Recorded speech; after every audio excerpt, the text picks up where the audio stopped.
28 Februari 2026. Teheran terguncang oleh ledakan yang mengakhiri sebuah era. Selama 37 tahun, satu pria menjadi pusat gravitasi politik Timur Tengah, menantang hegemoni Barat dan mendefinisikan ulang konsep negara teokrasi modern.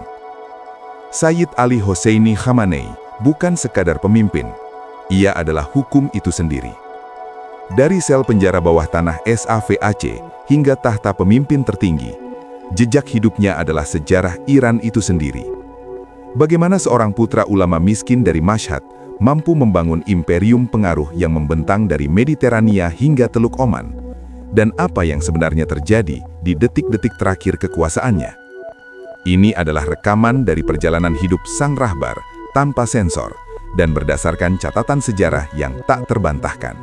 Ali Khamenei lahir pada 19 April 1939 di kota suci Mashhad. Ia adalah anak kedua dari 8 bersaudara dalam keluarga yang mendefinisikan hidup dengan asketisme radikal. Ayahnya, Ayatollah Sayyid Jawad Khamenei, adalah ulama konservatif yang menolak kemewahan duniawi. Ali mengenang masa kecilnya di mana keluarga mereka sering tidur dalam keadaan lapar dan berbagi satu ruangan sempit. Ibunya, Hadijeh Mirdamadi, memberikan pengaruh intelektual awal yang kuat. Pendidikan formalnya dimulai di sekolah agama tradisional Maktab sebelum pindah ke Madrasah Sulaiman Khan dan Nawab. Pada usia 18 tahun, ia melakukan perjalanan krusial ke Najaf, Irak, pusat intelektual Syiah paling bergengsi di dunia. Di sana, ia terpapar pada perdebatan teologi tingkat tinggi. Namun kepulangannya ke Iran pada 1958 membawanya ke Qom. Inilah titik balik sejarah. Di Qom, ia bertemu dengan Ayatollah Ruhollah Khomeini.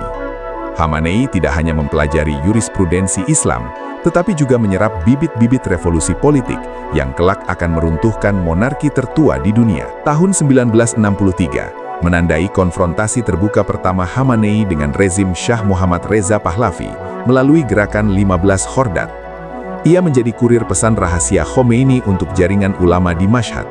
Akibatnya, pada 1964, ia mengalami penangkapan pertamanya di Birjan. Antara 1964 hingga 1978, Khamenei ditangkap sebanyak 6 kali oleh Safak, polisi rahasia yang dikenal karena kebrutalannya.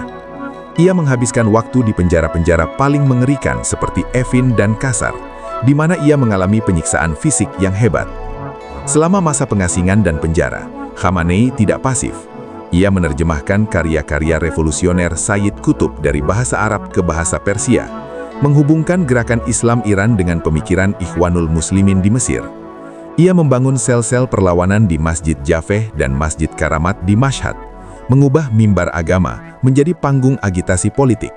Pada 1977, rezim Shah membuangnya ke Iran Shahar, sebuah wilayah terpencil di Sistan Baluchistan.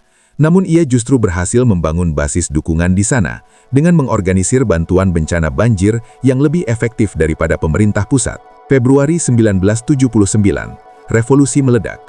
Khamenei ditunjuk langsung oleh Khomeini sebagai anggota Dewan Revolusi Islam. Ia memegang peran vital dalam membersihkan institusi militer dari loyalis Shah dan membentuk Korps Garda Revolusi Islam atau IRGC. Pada 1980, ia menjadi imam sholat Jumat Teheran, posisi yang memberikan platform mingguan untuk membentuk opini publik nasional. Namun, kekuasaan baru ini dibayar dengan darah. Pada 27 Juni 1981, saat berikan ceramah di Masjid Abu Zar, sebuah bom yang disembunyikan dalam tape recorder meledak di depannya. Khamenei selamat dari maut, tetapi lengan kanannya lumpuh permanen sejak saat itu. Sebuah luka fisik yang menjadi simbol pengabdiannya bagi para pendukungnya. Hanya sehari kemudian, bom lain meledak di markas Partai Republik Islam, menewaskan 72 pejabat tinggi, termasuk Ayatollah Behishti. Tragedi ini memaksa Khamenei naik ke panggung kepemimpinan utama. Oktober 1981, Ali Khamenei terpilih sebagai Presiden Republik Islam dengan suara mayoritas mutlak. Masa jabatannya bersamaan dengan salah satu konflik yang paling berdarah di abad 20, Perang Iran-Irak. Selama 8 tahun, ia mengelola negara yang terkepung secara ekonomi dan militer.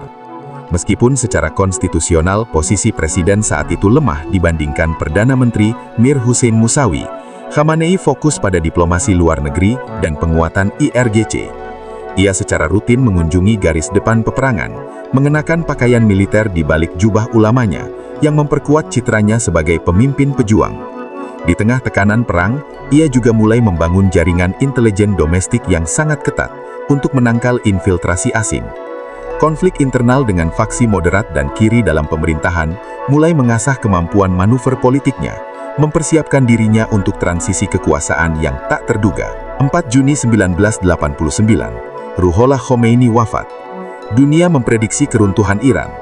Namun dalam sebuah sidang darurat majelis ahli yang dramatis, Ali Khamenei terpilih sebagai pemimpin tertinggi. Pemilihan ini kontroversial, karena saat itu ia belum mencapai gelar marja, atau otoritas keagamaan tertinggi. Namun wasiat lisan Khomeini dan dukungan dari tokoh kuat seperti Akbar Hashemi Rafsanjani memuluskan jalannya. Konstitusi segera diubah untuk menghapus syarat marja bagi pemimpin tertinggi. Pada dekade 1990, Khamenei melakukan konsolidasi kekuasaan total. Ia mengambil kendali atas Yayasan Ekonomi Raksasa atau Bonyat yang menguasai 20% PDB Iran, memberikan kekuatan finansial mandiri tanpa bergantung pada anggaran negara. Ketika gerakan reformasi lahir di bawah Presiden Mohammad Khatami pada 1997, Khamenei menunjukkan taringnya. Ia menggunakan Dewan Garda untuk memveto UU Reformis Iran dan mengerahkan milisi Basij untuk menumpas protes mahasiswa 1999, menegaskan bahwa kedaulatan Tuhan berada di atas suara rakyat. Memasuki milenium baru, visi Khamenei melampaui perbatasan Iran. Ia adalah otak di balik poros perlawanan. Melalui pasukan Quds dan Jenderal Qasem Soleimani, Iran membangun jembatan darat ke Mediterania. Dukungan masif diberikan kepada Hizbollah di Lebanon, milisi Syiah di Irak, rezim Assad di Suriah, dan pemberontak Houthi di Yaman. Strategi ini dirancang untuk menciptakan kedalaman strategis. Perang melawan musuh harus dilakukan di luar perbatasan Iran. Dalam masalah nuklir, Khamenei mengadopsi taktik fleksibilitas heroik.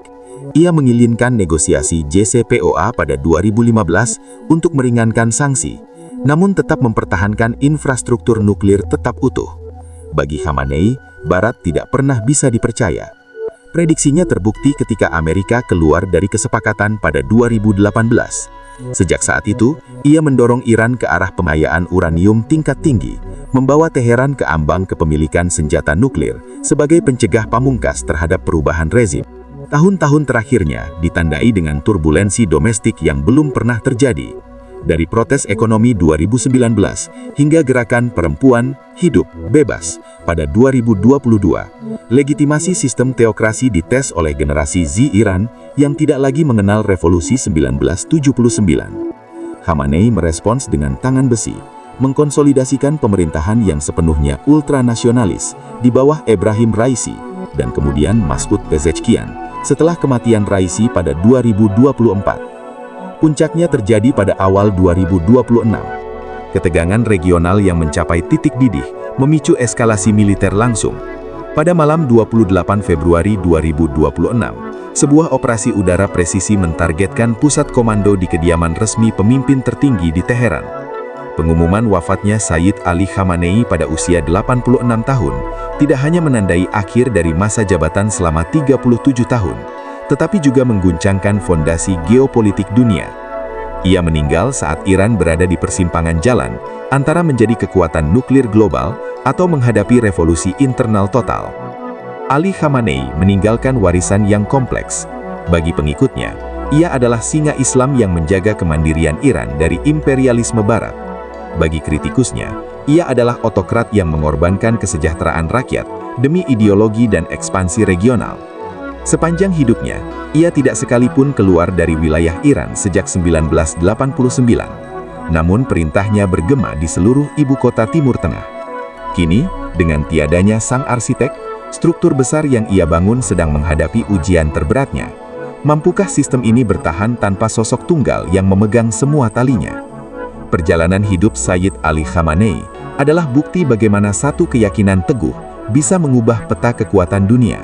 Namun sejarah tidak pernah berhenti pada satu nama. Menurut Anda, apakah Iran akan mengalami reformasi besar-besaran atau justru makin keras setelah era Khamenei? Tulis pendapat kritis Anda di kolom komentar di bawah ini. Jika Anda merasa informasi dalam dokumenter ini memberikan perspektif baru yang mendalam, jangan lupa untuk klik like, subscribe, dan nyalakan lonceng notifikasi. Bagikan video ini sebagai bahan diskusi sejarah yang sehat.